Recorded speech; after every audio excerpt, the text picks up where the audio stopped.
it was really great to see the Central Coast community come together. We had about 100 people outside our state member Chris Holstein's office to ask the question, what are you doing about protecting our water? And it was a great Greens initiative to have this event today. Men, women, children, elders, families all coming together to act as custodians of the local area, not just consumers, which I feel is really, really important. I got up and gave a bit of a talk, which I don't mind doing from time to time, and I told the people I couldn't thank them for coming, because as locals, this is what we've got to do. I won't say thank you, I'll say good on you.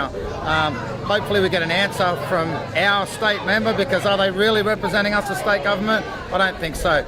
Everyone's against this mine, okay? We're not against extractive industries in general, just not the wrong mine in the wrong place, and right in our water catchment, right next to a wildlife sanctuary full of threatened species, is the absolute wrong place to do it. So I'm just, again, really proud of the Central Coast community for stepping up today, and I'm happy to be here. It's a very, very important site. It's a song line, and the song line comes off the Dreaming track, which goes right around Australia. And the law says the Dreaming track must never be broken.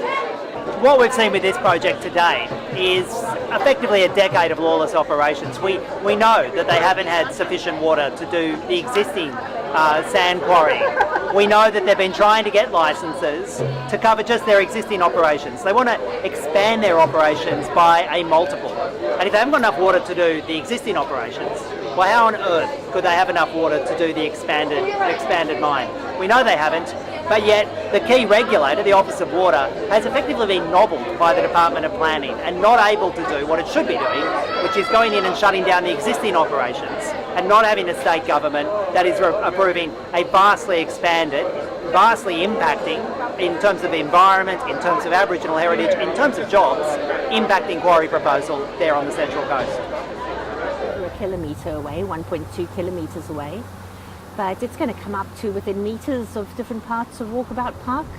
From where we're sitting now, it'll be about 400 metres away, and obviously some of our places which visitors love to visit and where we run our education programs are up closer to the fence line. There's one point at which their haulage road will be a metre away from our fence line. So this is something which is going to impact us, which means it is, if it wasn't really not funny, I would find it amusing that the planning departments and the Planning Assessment Commission have said that it's not going to impact us. How on earth can we not be impacted when just meters away they're digging a 30-hectare wide crater in the ground, 30 meters deep, with massive rock crushing equipment, with dust and noise and trucks hauling the sand backwards and forwards, and as I say, not to mention the wash plants. They have this huge metal thing which they throw massive rocks in and they wash them. You can imagine the noise. We hear it now and they're 1.2 kilometers away. So once they're just a few hundred meters away, the noise is going to be indescribable. And not only is it going to be that much closer, but at the moment they're on the other side of a ridgeline. And you can actually see the sand piles on the ridgeline where they're sitting just over from us. And as they come over the ridgeline, then of course there's going to be nothing to stop the noise and the dust. So yes, we will be impacted, despite anything that the Director General of the Planning Department might say.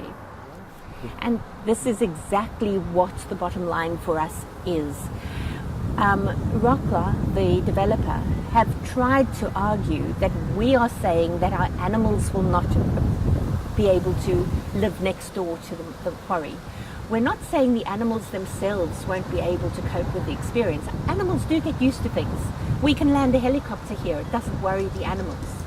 But what is going to happen is that people will not tolerate the noise. And the work we do, including the background conservation work, the breeding work that we do for animals like bilbies for release back into the wild, all of that work we do is funded by gate sales, people paying to come here and visit the animals and learn about the bush and experience bush tucker and visit ancient Aboriginal sites. So if people won't come here because it will be a very unpleasant place to visit, our funding immediately stops and we can't do any of the work we do. And the visitor work is important. That's about educating people about Aboriginal history, about animals in the wild, about why it's important to preserve both the environment and our cultural heritage. So first of all, that work stops, and all the behind the scenes work we do with breeding programs and so on stops as well, because there's no funding.